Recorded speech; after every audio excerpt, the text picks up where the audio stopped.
Le leadership et le développement personnel sont les deux notions autour desquelles se sont accordés spécialistes et participantes les 27 et 28 juillet 2024 à Anéro, dans la préfecture des Lacs. Nous avons pris rendez-vous avec l'amicale des femmes du port autonome de Lomé qui a fait une sortie, sortie team building, pour se ressouder, renforcer les liens d'amitié entre elles. Et le thème choisi, c'est le leadership et le développement personnel.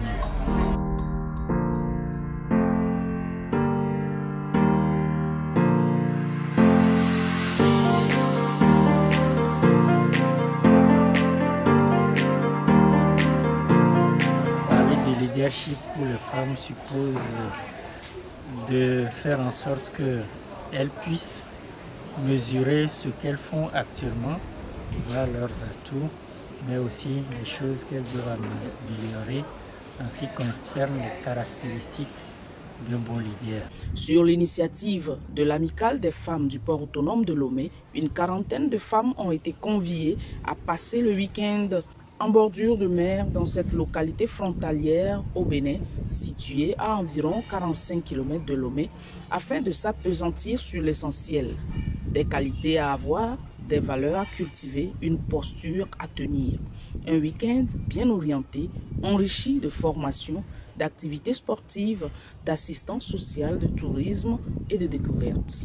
L'amicale des femmes du port autonome de Lomé, dans l'exécution de son plan d'action annuel, a programmé une sortie sur Anéro et dans les locaux de l'hôtel Bella Bello, le beau cadre de l'hôtel Bella Bello, pour suivre une formation sur le leadership féminin.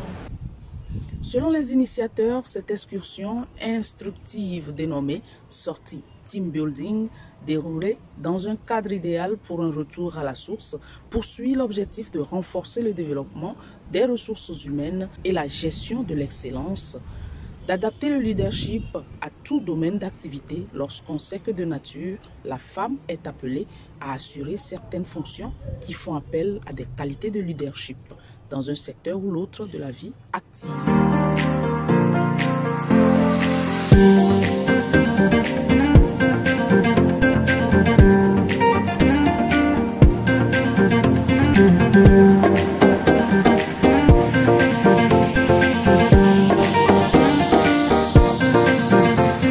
Il faut dire que de nature, la femme est obligée d'être une leader. De par le fait qu'elle est maman, femme au foyer,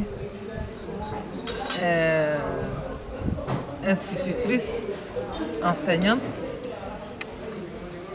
il faut alors qu'elle dispose de certaines qualités pour pouvoir bien mener cette mission.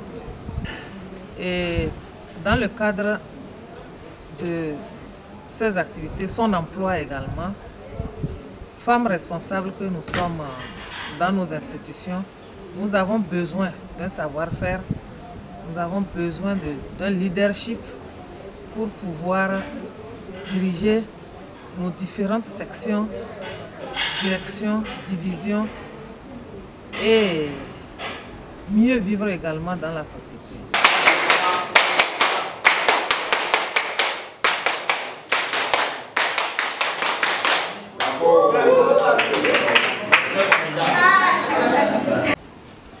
Et on a fait des exercices, notamment un qui les a beaucoup amusés, titré « Oui et ». Très souvent dans notre société, nous ne nous écoutons pas, nous ne faisons pas confiance, nous ne portons pas les projets des collègues.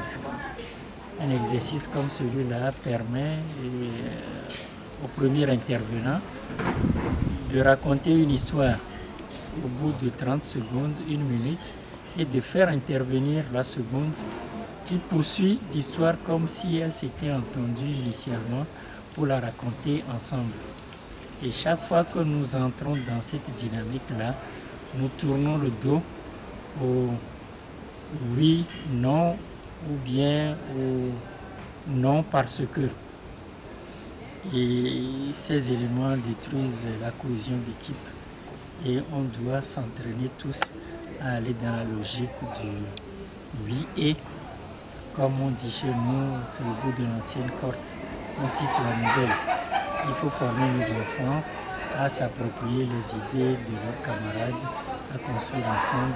Il faut former les adultes, il faut former les travailleurs. Et voilà un peu ce que le leader d'aujourd'hui doit faire pour rester un leader charismatique, un leader organisé, un leader planificateur, un leader qui dirige bien et finalement un leader qui rassure tout le monde autour de lui, qui fait équipe.